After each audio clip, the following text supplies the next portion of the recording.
On our last module, we were seeing information about internet, the web, and also reality TV.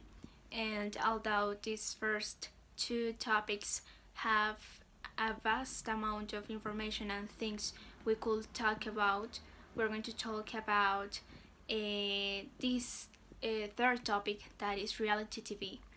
So we are going to explore how it started, how it has developed among years, and how it works here in our country.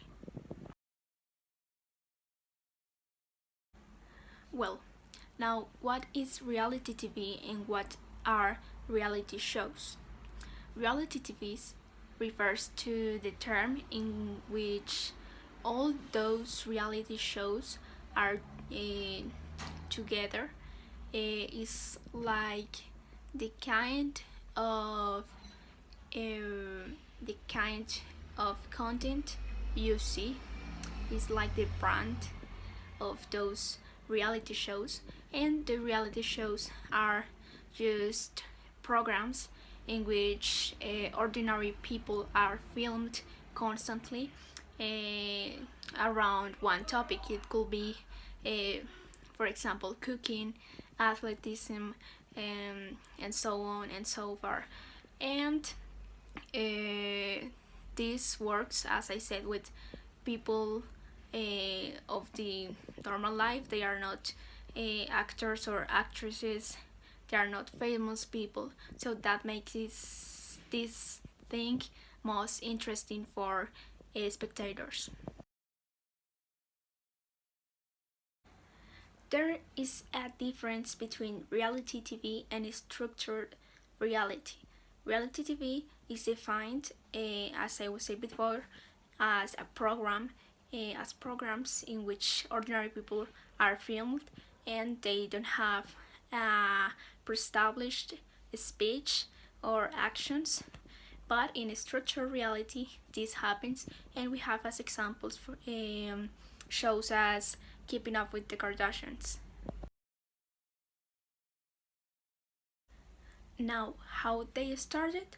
Well, many people think that they started with a very famous show that was called Big Brother, but in fact, they started in 1973 with a show that was called An American Family, and as the title tells us, it was about a family, and they were filmed 24 hours of the day.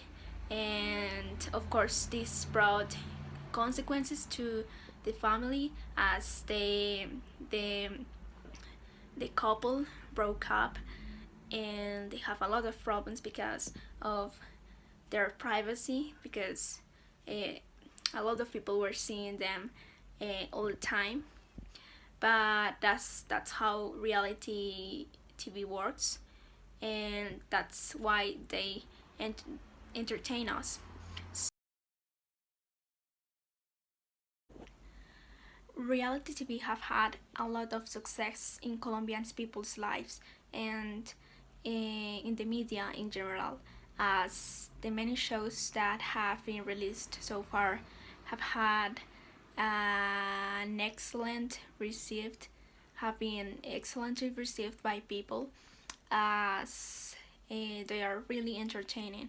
The first one of the first that have been released was Protagonistas de Nuestra Tele, and was really famous.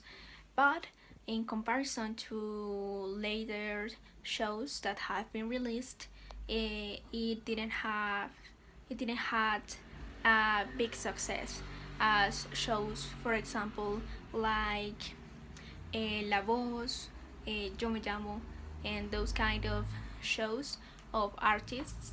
So that's really interesting. And also about that first show, we have to know that many of the people who participated there, of course, lost touch, and nowadays they are not known in Colombian television as they wished. So it's interesting to see how these shows could how these shows have influenced our Colombian imaginary, and how they have connected artists and made famous ordinary people as well. And we can recognize some important factors on this television is, and they are how they have had a lot of a big increase of rates of spectators. And it's just that they present interesting topics and real life stories that are amusing for people that nowadays like to hear normal people's stories are as they are connected with media.